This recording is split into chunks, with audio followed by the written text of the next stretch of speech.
الناس اللي بتسأل على غسيل الكلى بس ما يكونش يعني من علاج، يعني من الدكتور، يعني لو عايزين يستخدموا بقى الأعشاب والكلام من ده، فعايزين يستخدموا بقى أعشاب.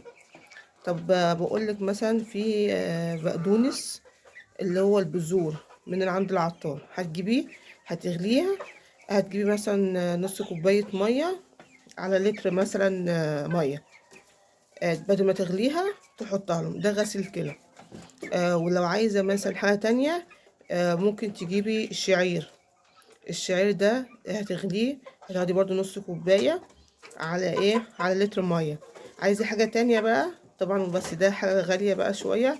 لو هو مثلا ممكن بقى تجيبي بقى بريل اللي هو الشرب ده. تجيبي مثلا تفضيها مثلا للفراخ مثلا على لتر مية. ده حلو برضو، بتظبط الكلى برضو وبتغسلها. فانت بصي عندك خيارات بقى، دي الخيار ده والخيار